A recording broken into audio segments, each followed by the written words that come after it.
Hello, everyone, and welcome to today's session Why You Should Learn Ethical Hacking, Network Security, Digital Forensics, and SOC for a perfect launchpad into cybersecurity. And I'm Richa Pamar, and I'll be your host for the day. Before we get started, we would like to go over a few house rules. For our attendees, the session will be in listen only mode and will last for an hour, out of which last 10 minutes will be dedicated to Q&A. If you have any questions during the webinar to organizers or panelists, please post your question in the Q&A window. And if you face any audio video challenges, please check your internet connections or you may log out and log in again. An important announcement for the certificate of attendance. Participant needs to attend the complete webinar to qualify for the certificate. One should also fill in the survey form, which will be sent in the attendees thank you email, and answer correctly three multiple choice questions based on the webinar. And the certificate of attendance will be sent to you within 5 to 7 working days after the event. About our panelist, Irene Corpus, who's the moderator and panelist. Irene has over 30 years of combined experience in IT, operations, information security, governance, risk and compliance, project management, strategic planning, quality excellence model, and ISO auditing. Irene is also a co-founder of the Women in Cybersecurity Middle East and is engaged in activity that supports women and girls in their professional growth. Our second panelist, Lisa Bock. Lisa is an experienced author with a demonstrated history of working in the e-learning industry. She's a security ambassador with a broad range of IT skills and knowledge, including Cisco security, CyberOps, Wireshark, biometrics, ethical hacking, and the IoT. Lisa is an author of LinkedIn Learning and an award winning speaker who has presented at several national conferences. She holds an MS in Computer Information Security Information Assurance from UMCG. Lisa is an associate professor in the IT department of Pennsylvania College of Technology from 2003 until her retirement 2020 and has published 5 security related books. Our next panelist is Heba Farhad. Heba works as Senior Red Team Consultant at CISIF MEA, where she aids companies in securing their business by discovering security flaws and vulnerability in their systems and application. She has worked on more than 100 projects across MEA in different sectors, including banking, telecom, healthcare, fintech, tourism, etc. Besides her work, Heba participates in multiple mentorship programs and conduct training and talks about spreading knowledge and awareness about cybersecurity. During her journey, she has been recognized by many international organizations, including the following awards: 2022 Women Ethical Hacker of the Year, 2020 Rising Star Middle East, 2020 Top 50 Women in Africa, 2019 IFS EC Global Security Influencer. Last but not the least, our speaker Mansi Thapar, who is a strategic planner and thinker with 23 years of experience in all IT information security, cybersecurity, privacy program management, operations, business processes, business excellence, and analytics. She has prestigious certification training such as PMP, Six Sigma, Black Belt, ITIL, ISO, Implementer, etc. She also mentors cyberporter.com, which is an initiative run by students for students to educate students on cybersecurity. She is an advisory board member of EC Council Case Certification, Cyber Aid, and FDPPI, and has received many awards in the information technology and cybersecurity space. So, without any further delay, I would like to hand over the session to you, Irene. All yours. Thank you very much, Richa. And as you have all introduced us all, I know I'm surrounded by very successful women here in cybersecurity. This is going to be a very interesting discussion, especially for our attendees who are eager to enter the cybersecurity industry as a newcomer, a new graduate, or those planning for a career shift. To all of you who are joining us today, wherever you are joining, good morning, good afternoon, and good evening to you. Thank you for sharing with us your valuable time. So for those who have also been in this field for quite some time and would like to learn more from our experts in this, in their experience in various fields, this is also a very good webinar for you. So to start the ball rolling, I'm gonna throw the first question to Lisa and Heba. And another set of question would be for Tapar, who I will also take on a specific question. So Lisa and Heba, I'm going to ask the key question in this discussion. What is the importance of penetration testing and vulnerability assessment? Lisa? Okay, so one of the things that we recognize in what we do as far as an industry, you understand what security is proactive, and that is doing measures in order to prevent something bad from happening. Forensics is reactive, meaning it's already happened. Now let's see what happened, and we piece it together to hopefully prevent it from happening again. CyberOps is actively monitoring the network. So all three of these things are going on at the same time in all components of an industry. So you think you're secure, but one way to really be sure is to do an ethical hacking exercise where we actively try to attack the organization in a number of different attack vectors. So it's a proactive way to really make sure that what you're doing is working. Okay, thank you. Thank you very much, Lisa. A very good start. And Heba? Yes, I totally agree with Lisa, and I would love to add that penetration testing and vulnerability assessment are no longer a choice. It's a must to be it must be done, whether it is for like to be compliant or even because from an ethical side, you need to protect customer data. You need to make sure that your business is secure, because otherwise you're gonna lose in so multiple ways. Maybe you can lose your certificate, you are no longer compliant, and even your reputation. For example, if you are a banking, which is one of the most like important sectors, the banking sector, if people figured out that their money are getting stolen from your bank, guess what? No one gonna be your customer. You're gonna lose. You're gonna lose your brand, your reputation, and even if you like opened another project, people will know that you are not keeping attention and not giving enough care to their data and their money, and definitely no one is gonna work with you again. So again, this is no longer like a choice; it's a must. And given like the digital transformation that is happening worldwide, it's no longer a choice because cybersecurity and technology, they are like hand in hand. You cannot have a nice, cool technology and it's not secured. It's no Yeah, longer a choice.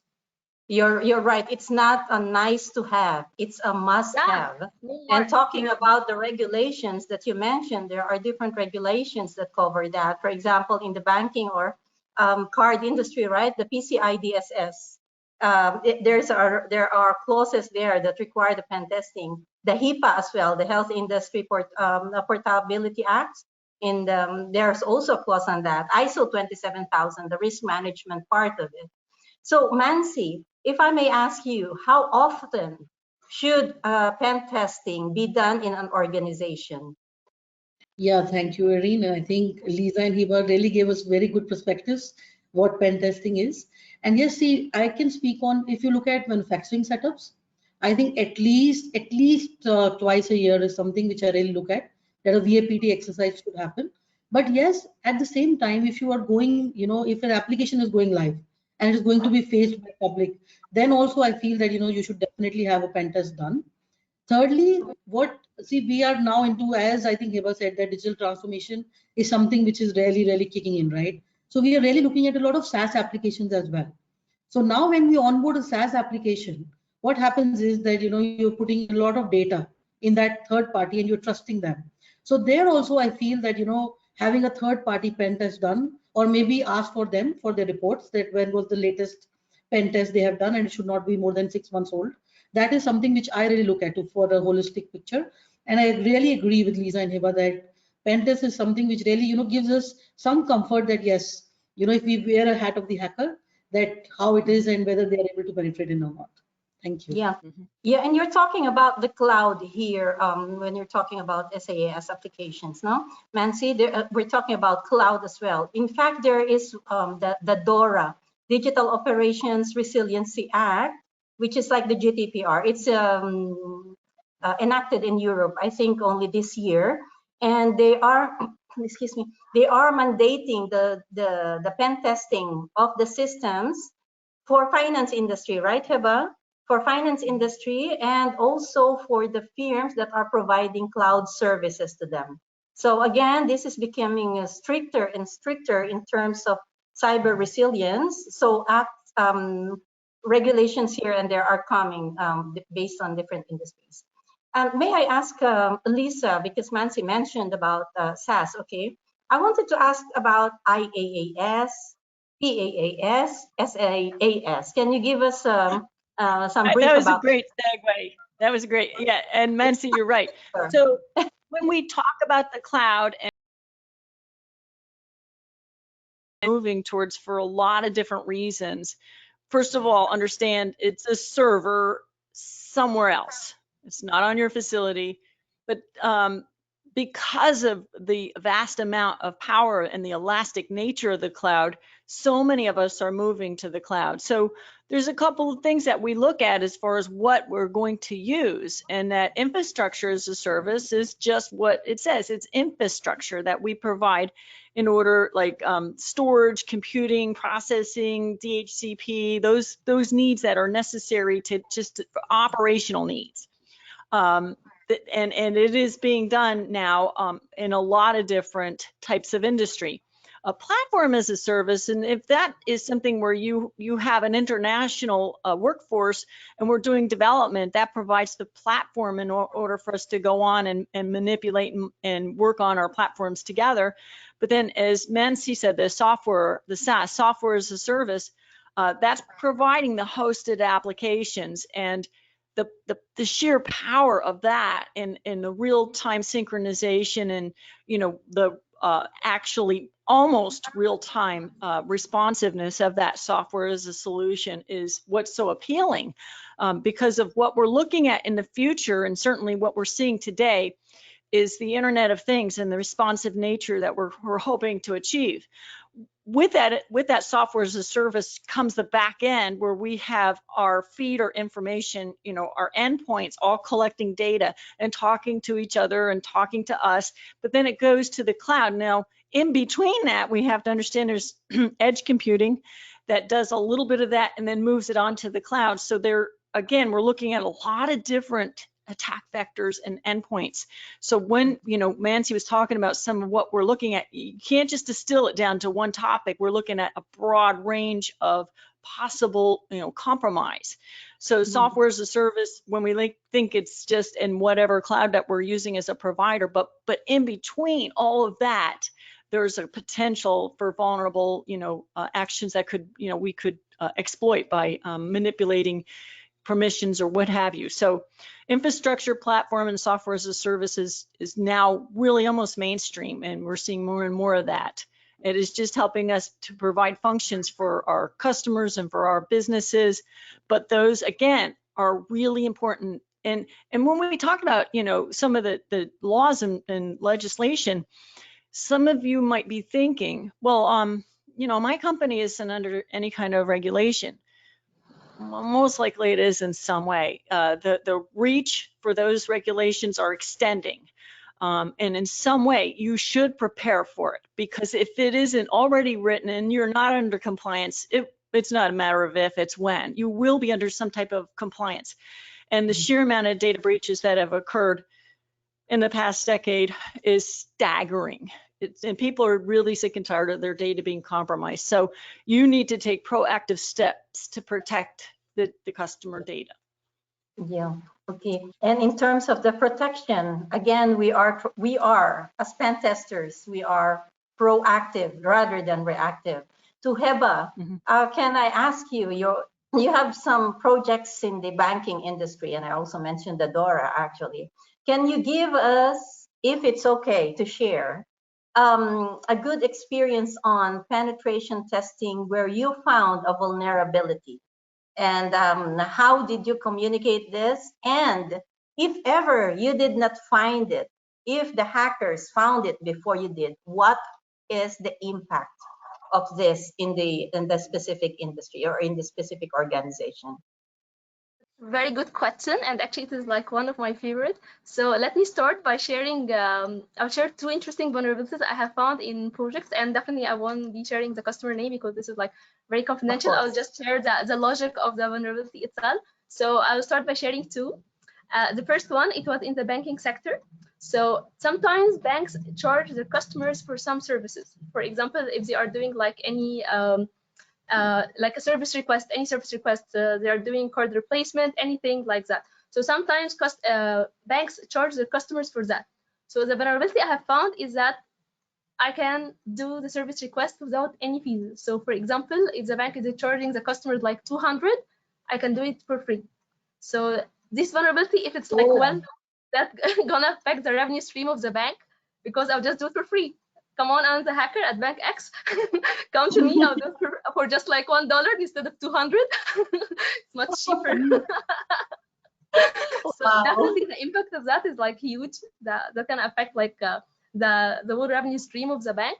And how we report something like that, we definitely, after performing our penetration test, we do a report where we explain the finding or the security vulnerability to the customer and tell them the steps to reproduce how this vulnerability has been exploited. And then we tell them, okay, it's time to remediate that vulnerability. So what should you do? And we have like meetings with the developers. If they need any like assistance, we do, so that they like mitigate the vulnerability before the application goes to production and people start using it. Okay. I can share another interesting vulnerability if you have time. Okay, sure. It's the same in the banking industry or another industry? It's a little bit different. You know, the bill payments. Sometimes we like online, we pay the bills, the value online. So I found another vulnerability that allows you to modify the value of your bill. So if you have a bill for like 10,000, you can just pay 10. So that was a huge impact as well, and it was very funny actually. Okay, wow. Well, really, the industry and various organizations need pen testers like you, like Lisa. And Nancy, if I may ask, okay, um, as we know, okay, for the audience as well, this is what we call ethical hacking, okay? Companies, organizations hire ethical hackers to do vulnerability assessment and pen testing to find out the vulnerabilities and advise them. But before that happens, Mansi, normally the company has this specific process to engage the pen testers. Let's say the rules of engagement. Can you walk us through on this, please? Yeah, sure. So basically, see, the point is that one, first and foremost, you need to have a policy in place that how the VAPT will be conducted. Second, in our policy, we also have whether we need to do an external VAPT or an internal. So that should be very clear because, most of the time we don't understand what is an internal VAPT and an external VAPT. Then onboarding of the vendors. Now, how do you get someone to trust to come and work on your network? That is something which, a lot of my legal also ask me always that, how are you ensuring that this is an ethical hacker? So there we have some sets of checklists which we have already prepared for the vendor. And we also have an NDA which needs to be signed. Yes. That before anybody coming in, that the company should have an NDA signed with the person, and also that what are their other customers. So we have a complete rating chart which is there, that what have they engaged with. Then we also do a reference check from the other customers that they have gone ahead and done this agreement with the vendor, how it was. And plus in India now, what they have done is now there's cert. So there is a, every country has a cert panel. So here in India, I think in US also it's there. There are some people who can do vulnerability assessments and they are certified from the cert. So it means that the government of India is now saying that there are only, like in India, there are only 14 companies which they have certified as a, if they ask you that, and it really helps you in insurance as well. So if you're taking a cyber insurance, you need to first go and ask your cyber insurance guy as well, because they would ask you for a VAPT report. And sometimes your cyber insurance people have some people on the panel. So they say that, we only need the VAPT report from the certified top, ethical hackers. So this, in a larger organization, these are the steps which we follow. And plus, I think NDA is something which is very important. Yeah. At the same time, during the VAPT, normally their IP address, right? So that you will whitelist it and not to block it when they are doing the test from external. Yeah. Okay. In fact, you're right, Irene. In fact, even you, like, suppose I have a EDR service already running with me, and there is a SOC service which is running. So you also need to inform them, because otherwise they feel it's an attack coming in. Yes, So otherwise they will panic. It's like managing your security, you need to, have a prerequisite to inform them as well. In addition to what you mentioned also, Mansi, part of the rules of engagement is the list only of the systems or applications, whether it's hardware or software, that needs to be tested on by the vendor. It's not that when they are engaged to do the pen testing, they will do the pen testing and everything. No, it's only specific. And in fact, I think you mentioned earlier, VAPT may be done by your policy once or twice in a year, but sometimes if it is necessary before you launch a software or an application, it has to be pen tested as well, yeah? But we say that pen testing is proactive, Lisa, but how can we overcome zero-day issues? All right, so first let's take it back and then explain what a zero-day attack is. When in our best efforts, when we are developing systems and services and applications, in our best efforts, we hope that they are secure. We do all types of testing, and then it is, issued out and provisioned out to our customers. And what happens is that people that are malicious actors are actively trying to figure out ways to get in and to exploit it. So just as Hiba talked about, the changing and the modifying the digits on a bank draft, they're trying to gain access in some way. And when they do, that vulnerability is then recognized by the malicious actor. And a lot of times they share that with their community because they're proud, because they figured it out. And at some point, the vendor then realizes that there is a vulnerability. So there's a point to where no one knows about it. And then the malicious actor discovers it. And then there's this little window until the vendor discovers it, because it's not always right away. But then there's this gap between when the vendor discovers the vulnerability and then it is patched. There's the window that could be attacked, and that's where you could be compromised, and it's this 0 day in that no one has any knowledge of this. So there's this constant trying to be one step ahead of a vulnerability called a 0 day attack, because it could happen at any time. So what do we do about that? We know they exist, and that is where you need to know your systems. You need to know the signature of it. We'll talk about artificial intelligence and machine learning, but we need to know the signatures of our system and know the pulse and what their normal behavior is. Because if it's out of the range of normal behavior, that's when we need to begin to look as to there might be something suspicious or unusual happening at that time. So 0 day is very difficult to protect against because it's unknown. And malicious actors are very clever in the way they sort of get in and try to modify the system integrity. So that's why you need to constantly monitor, be vigilant. And we know that there's so many automated systems out there that are doing the work for us. But I always stress to have a trained set of eyes. Don't let everything be automated. Look at your network, know your network, and know that just doesn't feel right. And then you need to investigate a little bit more, because sometimes things that shouldn't be allowed are allowed, and vice versa. Some things are blocked when they should be allowed. So you need to do a trained set of eyes. And so Mansi had said, twice a year, but that doesn't mean that you have to stop at twice a year. Vulnerability assessment should be often, like, just do a quick scan, in some way throughout the course of the year. And remember how complex our networks are today. They're very complex.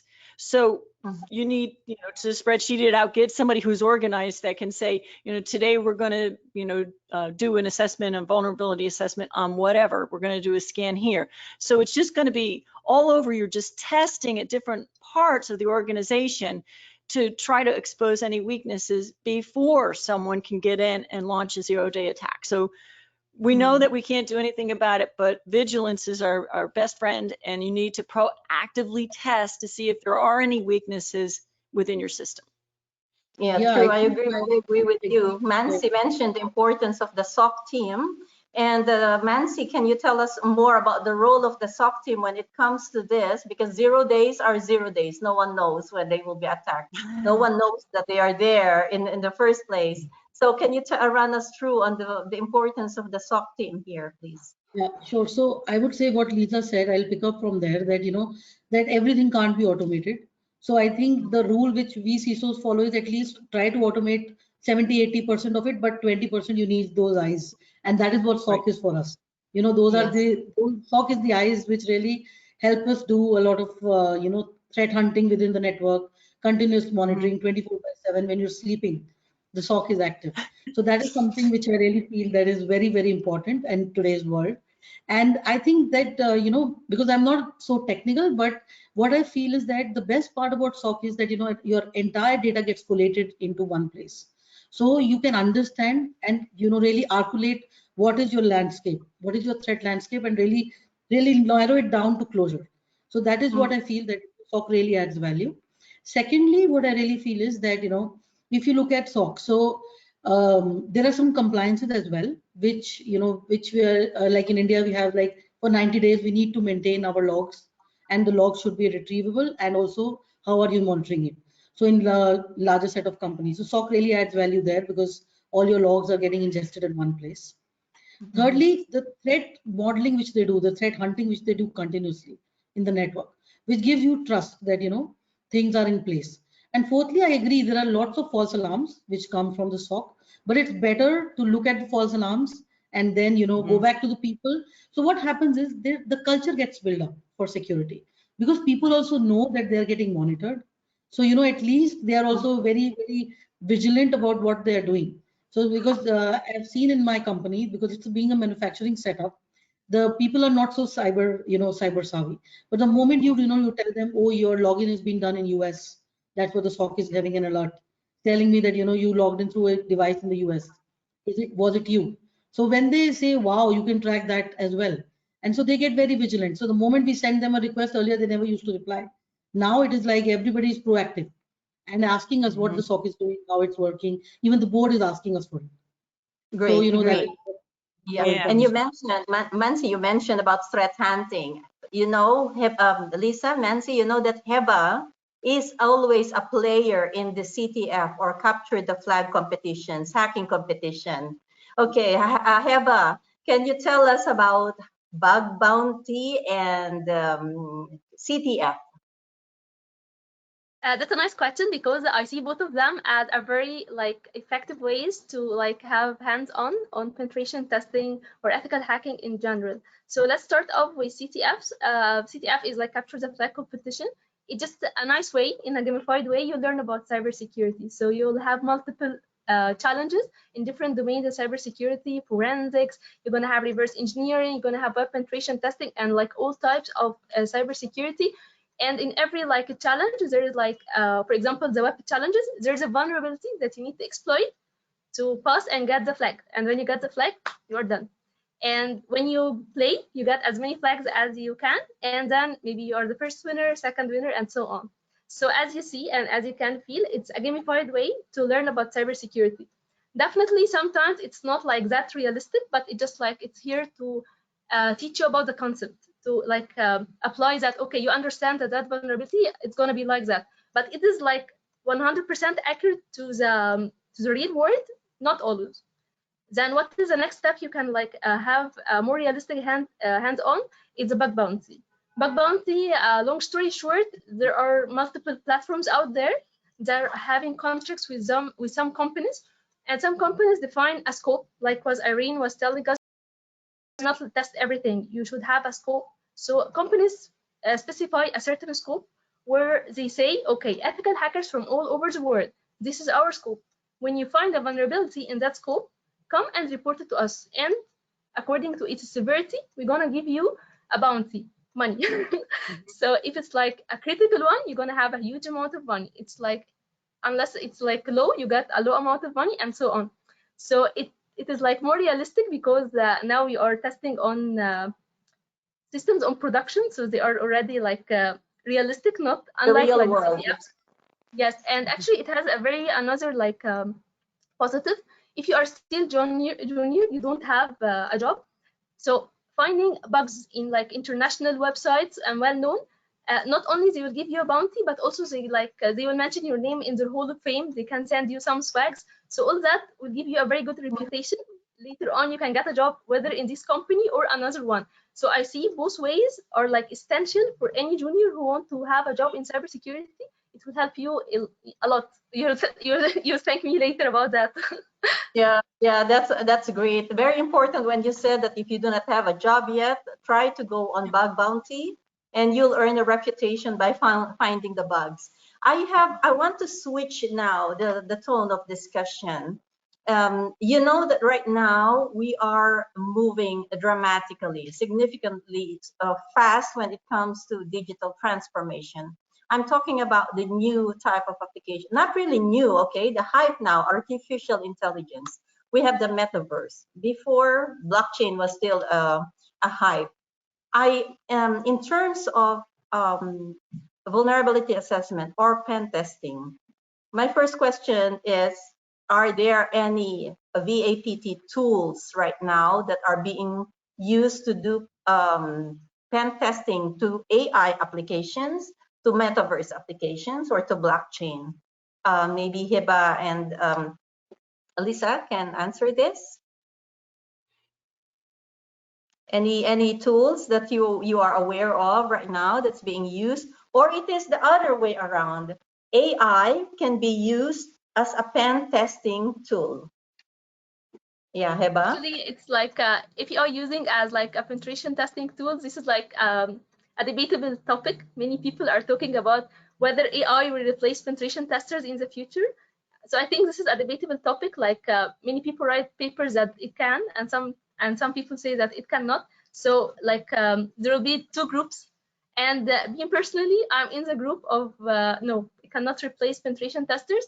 There will be like some tests that can be like applied using the AI, but still a penetration tester can do more than can what AI do. So maybe it can like decrease the amount of effort and time, and maybe even the cost of having a penetration tester doing the work, but it will not like replace it 100%.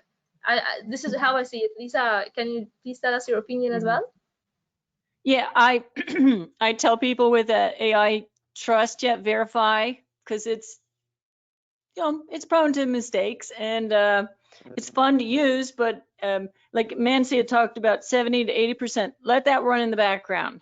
Let that pick up anomalies, and then you go ahead and take a look and get that trained set of eyes. I would like to say, I feel it will augment what we do.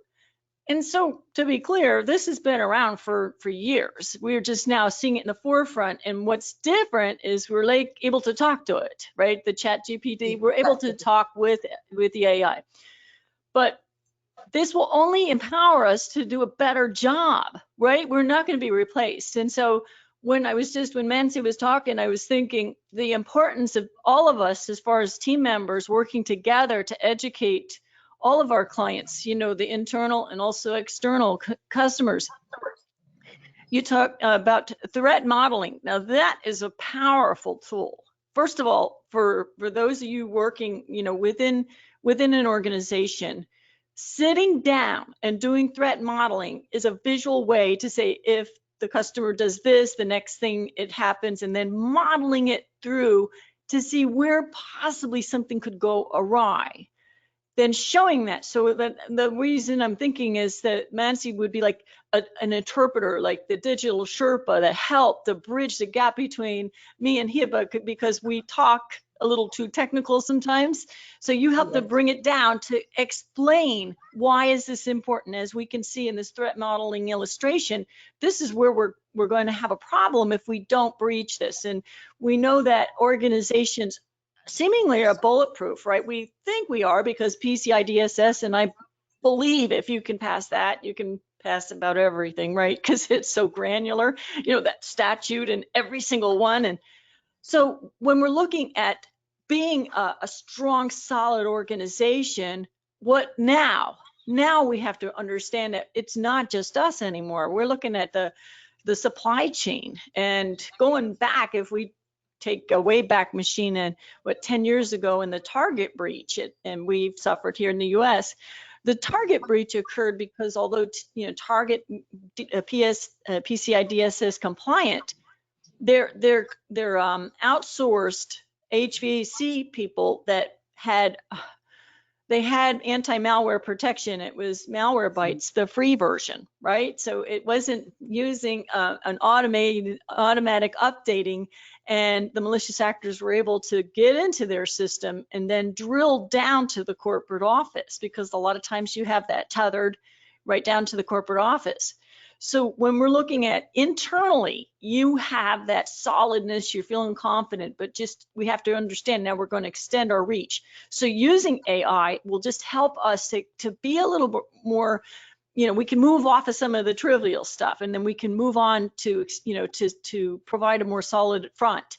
So yeah, it's not going to be replaced. It's going to help me to be a better pen tester, because I can, just eliminate a lot of the trivial stuff.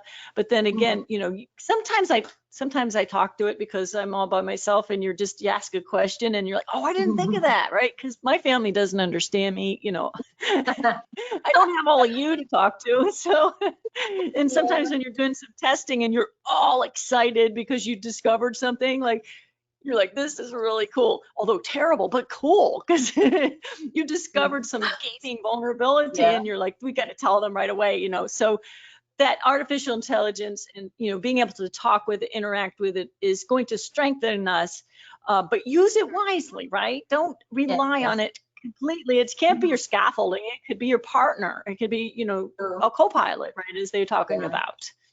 True. And Mansi, I think you will agree with me, or maybe this is my thought, okay, when it comes to the AI, I'm still after and really wishing for a regulation or a law that will be passed to regulate the use and development in AI, the transparency and accountability thing. Who knows, I may be using the AI to help me in pen testing, but in fact it has a bug or a malware in it that is actually looking at the information that I'm providing, and in fact seeing that as, okay, she's asking about this, therefore there could be a vulnerability like this in their system, and then there it goes, it will attack.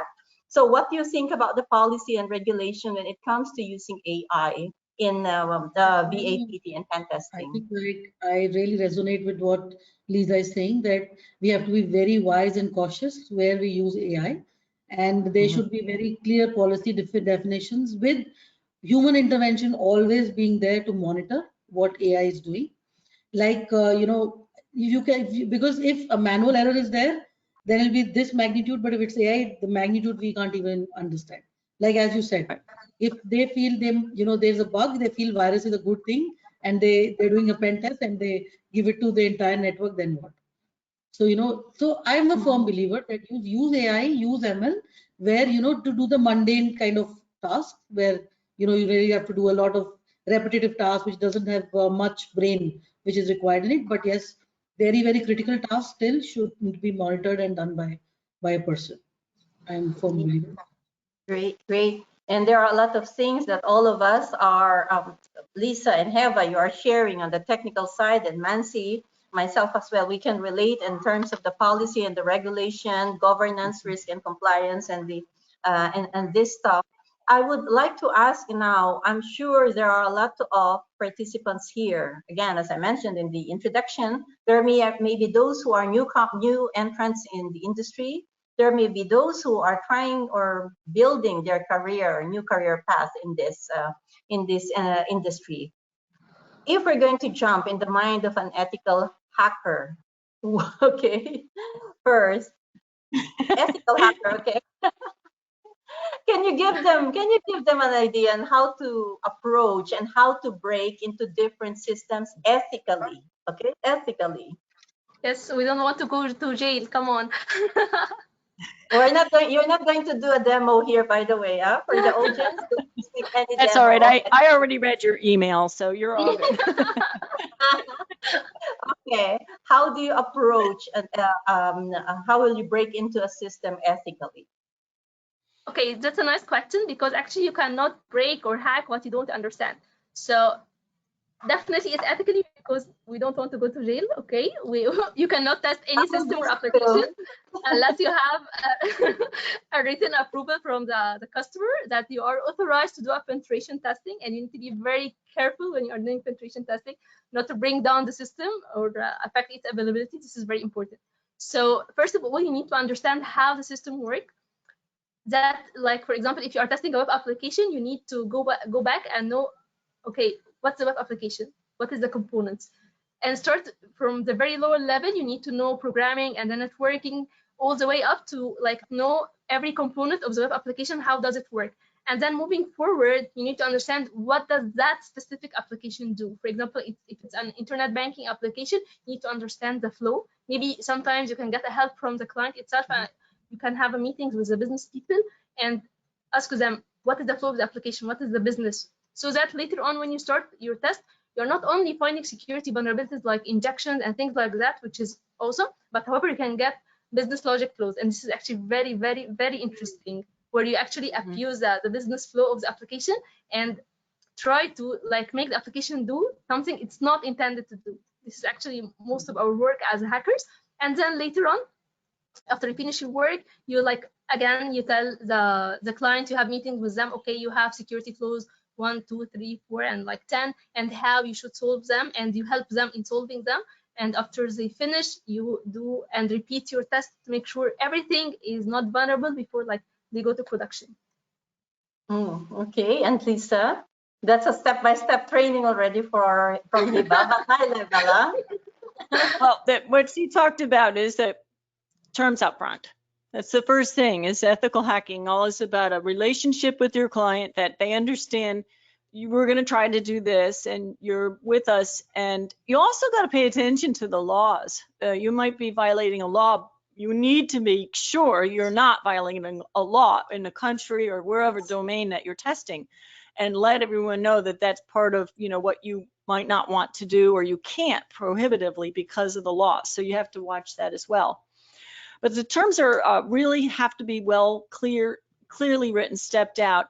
But you also want to get everybody on board. And I think Manzi had talked about, you know, having everyone from the technicians to the board of directors on board. You want everyone on board. You can't have someone later saying, I didn't know this. Everyone has to be on board. Now, if there are some things that are done confidential, because like social engineering is a type of test that we would run without their knowledge. That sometimes takes place, but you should, if you're doing that, have a monitor and remember the laws of, you know, do no harm. You don't want to frighten someone or, you know, coerce them in some way so that they give up information. So you want to just see if they're sloppy. That's the whole point, is to see if they're by mistake giving out information and providing information. A lot of things that I've noticed, and Hibbig, you're probably seeing this too. You're always shocked because what I've seen is older systems, older software is a big vulnerability. Big. They're using like, okay, like somebody was using something to monitor their systems, and I said, what are you using? And they told me, and the reason I can tell you this is because I could see the whole transaction. And they told me they were using PC Anywhere. And at that point, my phone rang. It was 2003, and they wanted their outdated software back. They said, this has been deprecated for a decade. What do you, actually 2003, yeah, 20 years, right? And they were using it. I had to do math in my head, wait. And because it still works, right? So it still works. And that's where, you know, people like Manzi has to translate to those in charge that just because it works doesn't mean it's secure. This old software that is being used is not updated. The patching is not done anymore. And you putting it onto your system, I know, and you know, Hiba, you can go out and find vulnerable systems pretty easily if you're looking, and they're using older systems. And what happens is the software today that we use can actually, you right click and say, what kind of attack do you want to launch? It gives you some options. And if I really don't know, I'll just say Hail Mary and throw everything at it. So that's what's out there, is that's what's going to be your weak link. So that's where we also need, counselors, like I said, the digital Sherpa that says to them, listen, I know it works and you've used this for a long time, and Paul, the programmer, wrote the program for this, but now you're being a soft spot in your organization. Or worse is the downstream liability if you are in a supply chain and you were to cause some type of breach, which could go down to the next, organization. And this is a real concern, because going into the darker side of this is true. They might get into your system and they might not let them, you might not even know. So they get in and they pivot around and look around, maybe go down tunnel to the next organization or the mothership, whatever. And that's called an advanced persistent threat. And they stay there waiting weeks, months, and sometimes years to launch an attack. And what kind of attack? Well, they're still looking, and at some point they might find data, and they can do a couple of things with it. We know that ransomware is the #1 threat, and is not going away. Not going away. Ransomware is too profitable. Through the phishing email, phishing email is still something. Well, that's how we get in, right? And some attackers now offer ransomware as a service. So yes, it's a service now. Yep. And so something as little as $499, you can get ransomware as a service, and you're like, what?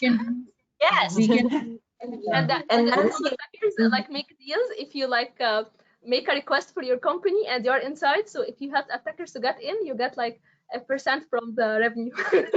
Yeah. I'm about to ask the question to Mansi, by the way, because I asked about how it is to be an ethical hacker, right? Now, Mansi, we also have a SOC managing. We are also managing SOC team, right? Apart from who are the most vulnerable into still clicking that very a chat GPT developed proper email now. Okay, before we can track a phishing email because there's wrong spelling, poor grammar, capital letters here and there, everywhere, it's phishing. But now chat GPT can develop a good good email, and then just put there the malware. Now, internally, not as an end user, within the team itself, the #1 threat in the organization internally are disgruntled employees. When you fire them, this is more dangerous, okay? So in terms of managing the resources, how it is to ensure that they are, let's say, committed in their work, still doing what is ethical, and in terms of the career path, their growth, they cannot be like managing a vulnerability management for 5 years or SIEM for 5 years, and they're just there doing the same thing. So how do you manage the career growth and continuous learning of the SOC team? Yeah, Irene, I think this is a beautiful question. And, in fact, Gartner this time, when they, showed what a CISO should look like, they said the top out of those top 4 skills, the first skill they said that how do they manage fatigue in skills? And, how do they manage the team fatigue of doing monotonous work? And that is what CISO should look at. So I think your question is also on that. So basically, I think job rotation is one, which is very important.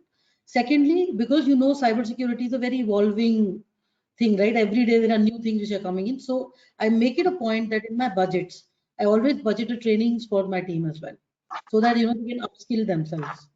Third is like Heba said, having these bug bounty kind of competitions and things like that. We try to do it in our team as well, so that they get some rewards on learning new things and doing things like so. Reward and recognition is one which we really look at. Upskilling our team is second. Third is, of course, in security, we also want that people who are in IT or maybe in application team, if they want to move into security, because sometimes they have that aptitude, they want to do it. So like, as you know, that I've chaired the the case certification in EC Council. So there, what we did was that it was, the application team. Now we say that application team should be trained on security, so that now I have another team which is also looking after security. So that is how, we really try to do a lot of mix and match, so that teams really, are very motivated to do stuff. But yes, at the same time, I think bug bounties was something which was really very, very helpful for us to get them motivated. They were very interested in doing that. Great, great. Thank you. And Hiba, for our attendees as well, are there any specific VAPT tools or open source or license that you can suggest? What are the most popular one, most common tools? I think that's like more of like preferences. So I will share like the one I have tried, and I think they are like most efficient. So when it comes to license, actually this is like the one I used a lot is Nessus, and actually it's very effective. And it has like a free trial, and then you can get a license where you can like scan more IPs and that. But like, I think Nessus is like it's #1 tool for me. Honestly, I don't like use a lot of open sources, but however, I know that some people are using Nmap, and they say like it's good. Pretty good. Yeah. Pretty good. I use it like in port scanning and things like that, but not in like I do not completely depend on it in like VAs, but some people like use it, and NetSparker as well. So they're like the most recommended from like many people around. Okay, and Lisa, is there any specific VAPT tools for cloud-related applications? Although you have mentioned already that cloud is just the same server as we have. It's just Yeah, but somewhere there are there. specific. I have a couple. I was just wanting to bring up Scout Suite. That's used to audit instances and policies on multi-cloud platforms. Prowler, Paku. You just do your research, and I think once you need to experiment with the ones that you feel comfortable with and giving you what it is you need. So, for example, some of the assessment tools will do a report, some won't. So you need to know, what is it I need at the end of this assessment? I need, of course, to identify the vulnerabilities. Does it also then provide ways to mitigate those vulnerabilities? Does it prioritize them so that I can present it in a user-friendly form? So you need to test, different types just to get a feel for what it is that works for you. I know, and myself, one of the things, I use Wireshark to do packet analysis in order for me to read the data to see what is happening and see if there's anything out of line as far as IP addresses, port usage, different services that shouldn't be there. Those are the things that, you want to see. If you do packet analysis, you need to be able to get an inline tab that's got real muscle to it, because you want to capture all the data, the keys, so that you can decrypt the data as well. And when you're doing that, you really have to be dedicated. This is a lifestyle change and choice for me. Yeah. Uh-oh. Irene, I can't hear you. Volume. Me? Lisa? No, we can hear Lisa. Okay, now I can hear you now. I think I lost you for a bit.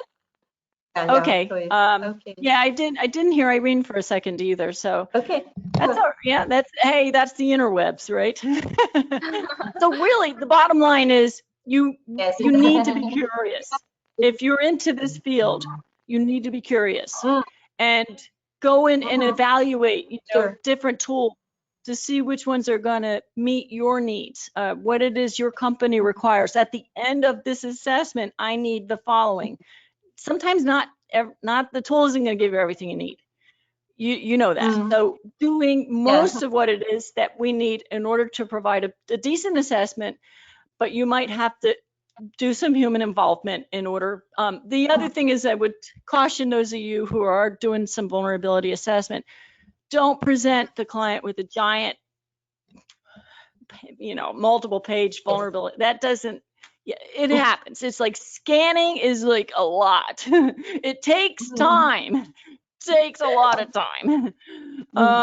and it's not sexy sometimes, right? You just wait. And Nancy is smiling because we know this is not how you present a report to the board, right? To the management. No, right. Yes.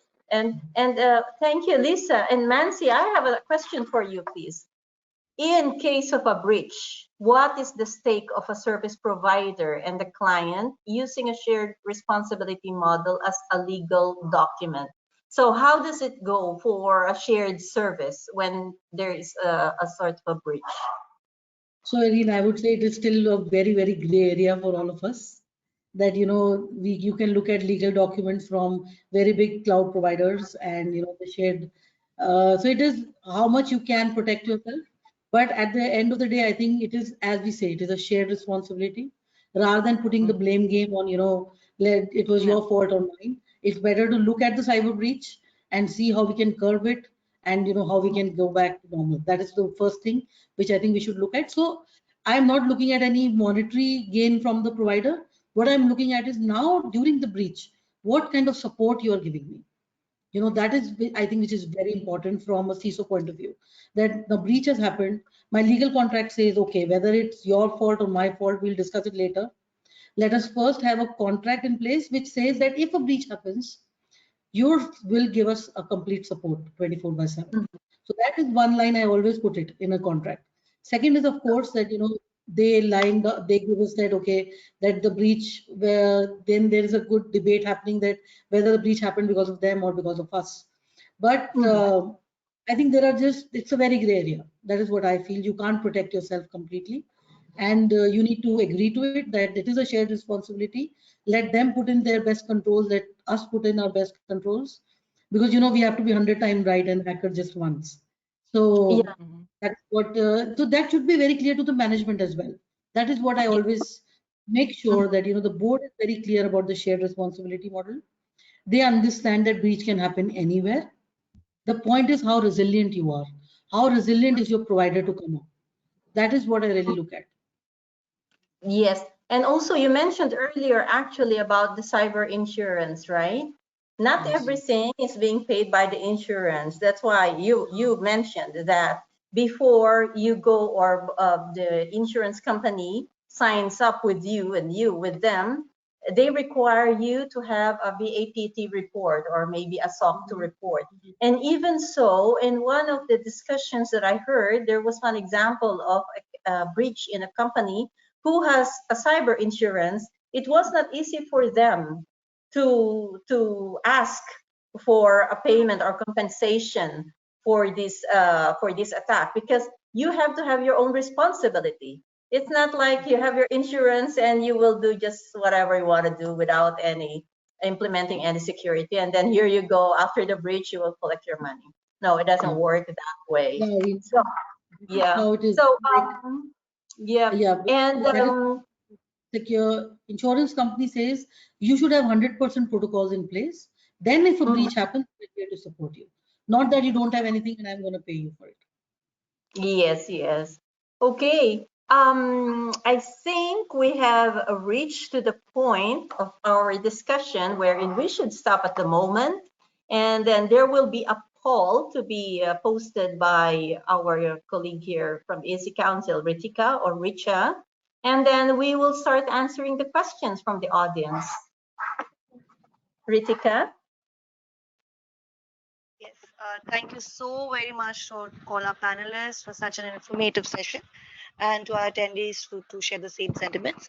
So now we're going to launch a poll. So if you're interested to know about our program, so you can now take part in the poll, which is going to be conducted now, and you can let us know the preferred mode of training, and we'll reach out to you. So now our moderator, Irene, will take up the questions shared by the audience. Over to you, Irene. Okay, okay, thank you very much. And before I proceed with the Q&A, really an amazing discussion, Lisa, Heba, and Mansi. Okay, I think we still have the poll right now.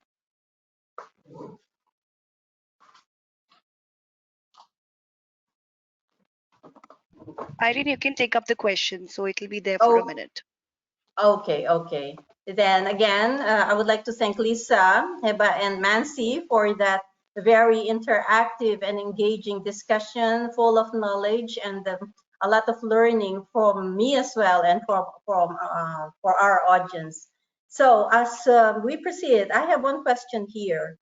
I am a senior machine learning engineer or ML engineer. I am interested in using AI, which is machine learning, deep learning, quantum algorithms, Six Sigma techniques, etc., to perform pen testing.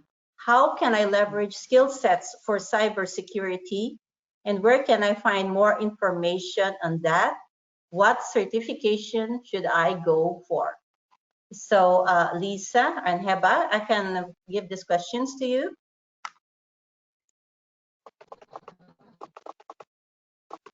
Well, I guess the question is that this individual wants to do pen testing. Is that what I got from that? Yes, he I wants think, to. yeah. Yeah, but he's an ML engineer, machine learning engineer. Mhm. Well, I think we answered that in discussing the ethical hacking is kind of like an art and a science, and that you use tools in order for you to try to get into a system and to exploit a vulnerability. That there's also part of your spidey sense that you know that if we try this, let me try this. So that there's that, again, that augmentation of AI and your base knowledge in order to provide a good test. So yeah, the fact is, get a solid understanding of ethical hacking. You know, EC Council's certified ethical hacker, and there's others, and certainly they can speak about that. Get a solid basis of knowledge on that. But again, I'm still in the camp as using AI as an augmentation and not to replace it, because it won't. It just won't. That's not what this is about. It's you know, performing an exercise to, you know, to discover what, you know, if there are any soft spots in your organization. Mm-hmm. Okay, thank you, Lisa. Heba, maybe you would like to take on that as well. Sorry, I didn't hear the question. I was adjusting something in my settings. So if you would please Okay. repeat it. Basically, he's a senior machine learning engineer and he would like to leverage on his skill sets for cybersecurity. Where can he find more information on using AI to perform pen testing? This is a very interesting domain, and not many people in this area. So actually, you have an age that is not there for many people. So yes, I would love that you like integrate both of them together. Resources for doing it. Actually, I have seen people like doing that through their master degree. This is most people I have seen that who are like doing both of them together. So maybe you would love to like choose a master program who has many topics that are integrating machine learning with cybersecurity. But again, this is a very interesting area, and this is trending, and this is the future. Go for it. Thank you very much. Another question here: which certificates are good to start career in cybersecurity? There's a lot, right? Just looking at the EC Council portfolio of certification trainings, there's a lot in there. To me, I have the CEH or Certified Ethical Hacking certification. I have it What too. version do we have right now? Believe me, I think I was 4 versions behind earlier. So I don't want you to discover my age, but the reason why I did the CEH is because I am handling a SOC team at that time, and we needed to do.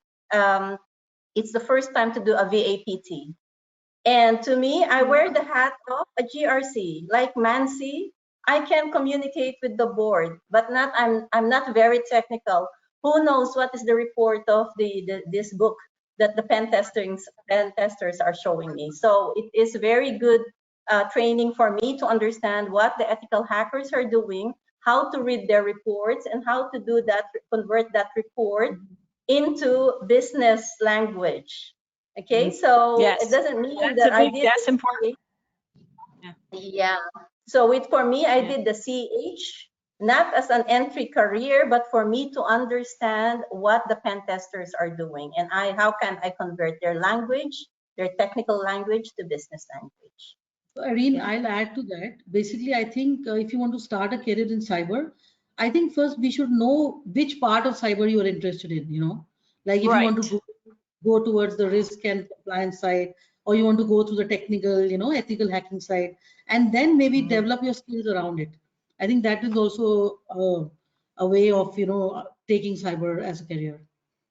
You have great advice. Great I advice, totally agree. Nancy. I agree with you on that. Yes, That's a very I totally agree to that, and like I want to add that in some stages in your life you may like to take certificates just to make sure that you are making a good conversation with other stakeholders. So for example, Irene at a stage in her life took CH so that she can have like a proper conversation with the penetration testers. Maybe later on you can take like another one that has like exploring different domains in the cybersecurity, for example, CISSP or whatever, so that you can have like an overview about other domains. So this is actually very important and key to have a proper conversation with all the stakeholders in your company. Great. Great. I have other questions here from the attendees. However, I think they are also related, no? And I will just read them as well.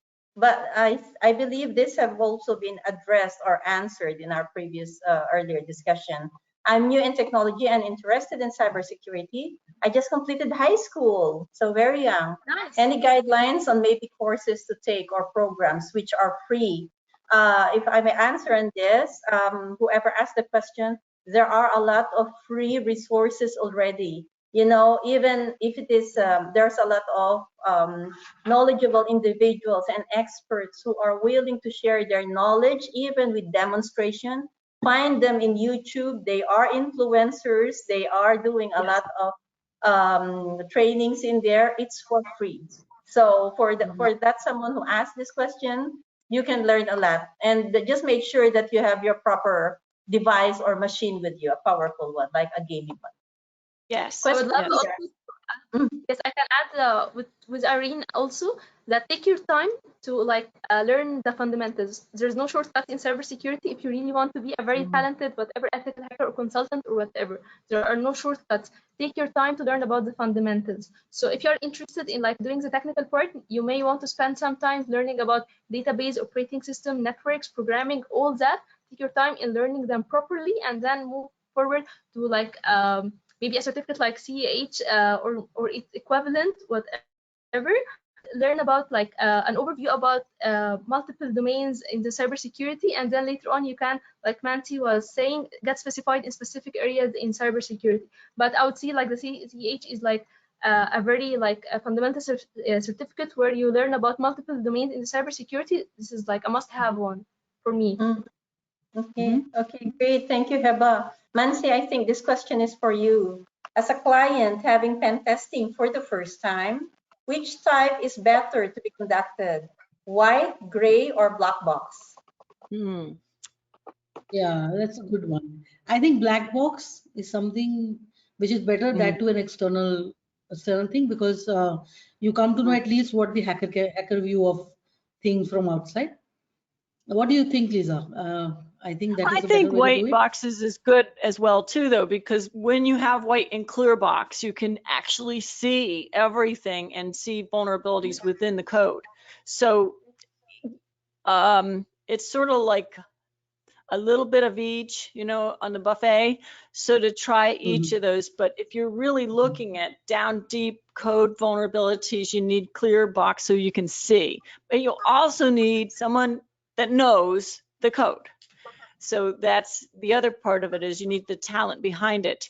And if you are on a team and you're not strong in it, don't get on that team, because you're only going to hurt them, because you're introducing more vulnerabilities because you don't know what it is you're doing. So when you're looking at Clearbox, you're going to be able to see transparent. You're going to have all the ability to follow the logic.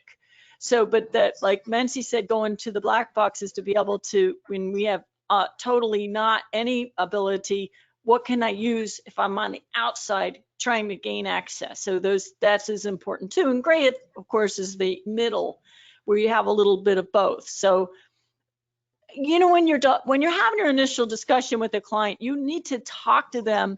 They might not have any idea, but just step through the process and then make suggestions as to how you would approach it and let them drive it, because that's ultimately their business and how they want to recognize what it is their weakness is. Remember, It's a relationship you're building with your client. You know, it's rare it's once and done with ethical hacking. It's most likely going to be done again and again. You want to be with that client for a while, right? You don't want to just say they're not going to call you again. It's going to be in the next 6 months or a year, and let's revisit the things that we talked about prior to this. So that's why, you know, it's not always a clear answer. Just a sampling of everything is what I think is a stronger approach. Yeah, thank you. Thank you. So, I hope this answered the question of the attendee who posted this question. Another question here. If you are a CCSO, is it necessary to specialize in either ethical hacking, network security, digital forensics, or SOC? And Okay, so secondly, is it enough to use a CISO certificate to work in any specialized fields? So, So Mansi? I can take that up, yeah, because I am a CISO. I will not say that, you know, I'm very hardcore technically ethical hacker or pen test or SOC, but yes, you need to understand applications very well. You need to understand coding. You need to understand networks. Then only you can protect it. So the overall, as I think Heba said, that over if you want to be a CISO, the overall gamut of things you really need to look at, that you know how it works, and with that you also need to know business, otherwise you can't be CISO. You need to understand business as well as you know, I always say that security is like brakes to the car. People say brakes help you stop. I feel security really, the brakes doesn't help you stop, it gives you speed, because you know at the back of your mind that the brakes are there. So that mindset you need to build as CISO in the organization. And for you, I think yes, technically you need to build that things, and at least one course should be done. Like maybe you do ethical hacking, or you do, you know, one technical course, so that you at least understand what how the hacker, you know, looks at things. That is very important. But overall, I think you need to know everything. You need to know Yes. applications, you need to know databases. You need to know, you know, how the hacker works. Then only you can be a CISO. Yes, and also especially if the individual would like to go into career path of being a technical and then going into the business or the management part. This is where you would know how to speak both technical language and the business language. Again, when you are in the management side, you don't talk to the board saying, oh, we caught 900 critical vulnerabilities and these are the codes of those vulnerabilities, etc. No, you talk to them in a way that these vulnerabilities, if not addressed, will cost us $10 million, for example. So we talk Yeah. we talk in different languages. Okay. Mhm. I have another question here. Although I believe this has already been answered, but still, may I ask again? Can ASI take over pen testers? ASIs are artificial super intelligence, not just artificial intelligence, but ASI. I think this is the highest level. The ASIs are the ones that they say the mind of the robot is equal to the mind of the humans. Okay, so what do you think, Heba, Mansi, Lisa? Can ASI take over pen testers? Maybe not in the short term, 5 or 10 years, but beyond. What do you think? No, I really don't I think feel as that would be the case. As Lisa had pointed out earlier also, I think it will help the pen testers work better. Yes, the L0, L1 level of work can go to AIs, because then it'll be faster. But at the end of the day, you need humans to look at the data and take analysis and do it. No, the AI Yeah, cannot go to the board and tell them, you know, what this analysis is all about. So the pen test needs to go to the CISO, explain to the CISO, and then CISO goes to the board. So that chain will remain. That is what I feel. Okay. Mhm. Heba? yes, I second that. Yes, it can help us, like Lisa and Nancy was saying, it can help us like automate specific tasks and make our work like faster. But however, it cannot completely replace penetration testers and the human minds. Mhm. Lisa? Well, I Still, believe no. all of us are ASI, right? We're all together collectively providing input. And that's the other thing is you want to keep in mind is that ethical hacking is best in a team because we all bring our own voice.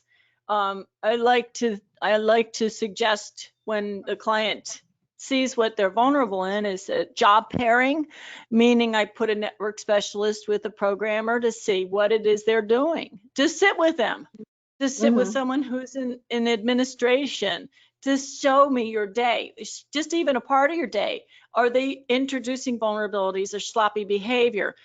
Even something as far as, the phone and the bring your own device and corporate owned, corporate managed, all those things. So, crossing over to the other side as far as, understanding the whole organization. So not only do you need to be able to bring everybody together. So yes, artificial intelligence will help us and augment our job, but to be honest, I feel that best as far as the team and working with one another to help to strengthen the organization. And like as Nancy said, you're now hearing from everyone from the technician up to the board and providing input. They all want a part of this and they want to make sure that we're secure. So that's what we want. We want that feeling that we're a family, we're here together, and we're all working to secure our organization.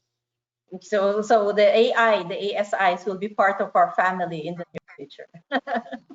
Yeah. Just as long as they bring me coffee and tea and Okay, there's one technical question here. I think we have a few more minutes left, and I would like to throw this as the last question because before we close off. Question is, I want to ask if there are tools for hacking iOS devices because most of the modules in Metasploit are for Android. Anyone? Okay. Yes, I can see that. Actually, I have seen before articles saying that Metasploit had added some exploits for iOS, but honestly, you need to, when it comes to iOS, you need to focus on the manual testing itself.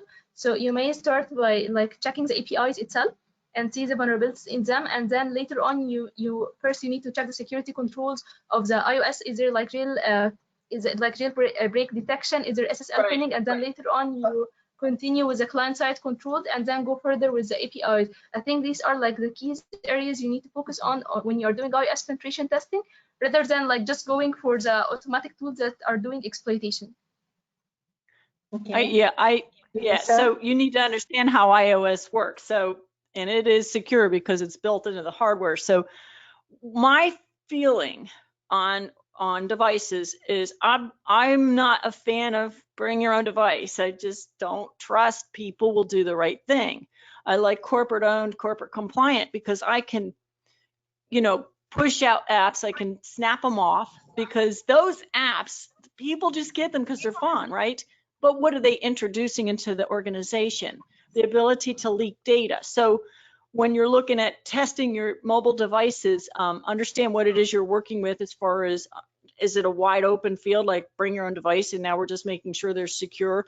Do we have some control? And it's probably a good exercise if you do show what vulnerabilities are on an individual's device. So when you're looking at, holding that phone, that iOS phone, that is really a good way to test it to see what vulnerabilities there are.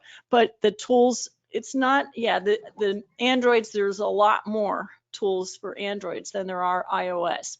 Bless you. Okay, thank you very much for answering that last piece of question. We are almost closing. We have 5 minutes before the closing, and therefore, before we end, I really would like to thank you all, Heba, Mansi, and Lisa, for sharing your time tonight. That is a very interesting and engaging discussion. For sure, a lot of knowledge have been shared and a lot of knowledge have been taken by our audience. We also would like to thank our attendees coming from the different parts of the world. That's why I said good morning, good afternoon, and good evening. So again, thank you very much. And before I'm saying my final bye-bye now. So let me hear it from Lisa, Heba, and Mansi for their final words as well, please. Thanks Lisa. for inviting me, and I hope that you stay curious, because if you want to get into this field, you need to continuously be curious and also pay attention to all of the streams like blogs, pay attention to the chatter. If there's a recent attacks, what kind of, threats are we facing today? Pay attention to that because that you could be next.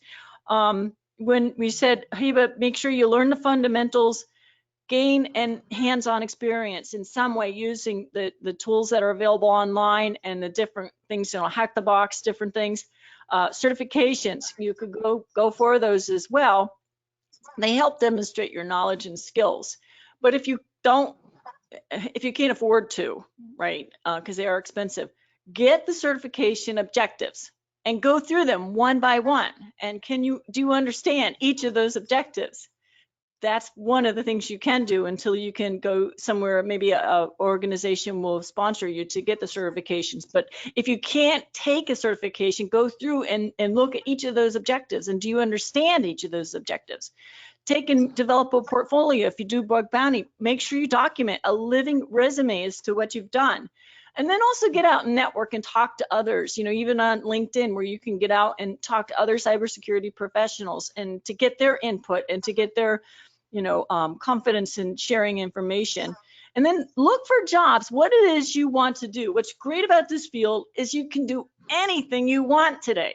Anything. If there's a niche pretty much in cybersecurity for about anything. If you're confident in one area and you don't feel you're technical, there's other things that are really important in order for you to secure an organization. So what is it that you ultimately want to do? And once you go out and try to sample and learn a little bit about each of the different areas of cybersecurity, decide what it is you want to do and then immerse yourself in it. Great career advice, Lisa. Thank you. I really enjoyed them as well. Yeah. I will share with you some personal tips that I personally follow as well. So I'm gonna share them with you. So first of all, the cybersecurity domain actually is very challenging, very updated. So being in the cybersecurity domain, you need to have multiple concepts in mind. First of all, you need to have the mindset of being flexible, not fixed mindset. So whenever you're approaching anything new to learn, you need to be flexible. You need to know, okay, I'll see that as a challenge. I'll see that as a new opportunity to learn about a new topic, rather than, oh, cybersecurity, it's really updated. There's always new attacks out there. There's a lot to study. There's a lot to learn about, and then you feel depressed and don't want to do anything. So approaching everything with the flexible mindset, it will make a huge impact. You approach things differently. You will always be motivated and excited to learn about other things. And remember, a golden tip that I always remind myself with: if it doesn't challenge you, it won't change you. So whenever I'm approaching a new certificate, and it is really hard because cybersecurity certifications are really hard, so I put that quote in my room: Heba, if it doesn't challenge you, it won't change you. And I reflect after I finish the certificate. When I see the amount of knowledge I have learned, I feel like I went so far. I have learned a lot, and it challenged me, and it also changed me. So actually having that mindset is going to help you break through the career challenges. And also I would love to add one final tip. And it is when you are having a career in cybersecurity and you start dealing with customers, communicating with them with empathy, it's gonna make a radical change in your relation with the customer. The customer is different than you. He's coming from different background. And as Nancy was saying, knowing about the business is very important. So just have the mindset of the customer is having different challenges than you. There's a business fighting back. They want their application up and running in the shorter time possible.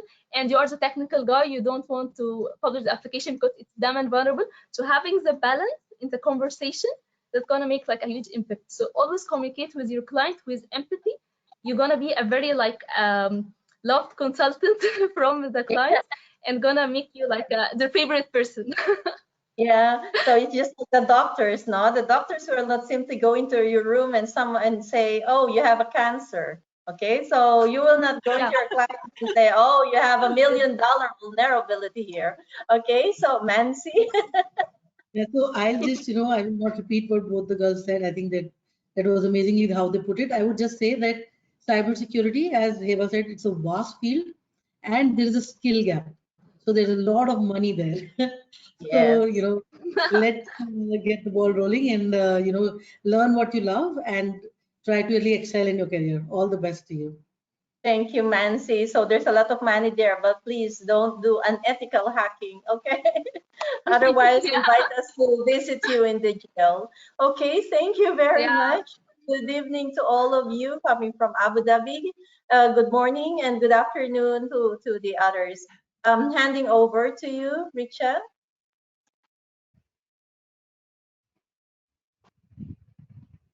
Thank you so much. Thank you to our wonderful panelists, Irene, Heba, Mansi, and Lisa, for answering those questions and providing our global audience with an insightful discussion and knowledge. It was surely a power packed presentation and a discussion. It was pleasure to have you all here today, especially Heba, who was our first guest with Cyber Talks, and we hope to schedule more and more sessions with each panelist in the near future. Also, would like to thank our attendees for being so patient and were part of today's discussion. Before we end the session, I would like to announce our next Cyber Talk session, which is on April 19th. Identifier Driven Security, the Key to Zero Trust by Jason Garbis. Don't forget to register on our website, www.eccu.edu/cybertalks. The link is given in the chat section. And also, happy Ramadan to all the panelists and attendees. And now you can disconnect the line. Thank you so much to our panelists, wonderful panelists. Pleasure to have you all with us. Have a Thank you very great much. Thank day. you. Thanks for having us. Thank you so much. Bye. Bye bye. Thank you, Heba, Mansi, and Bye. Lisa. Thank you. Bye. Bye. Thank you.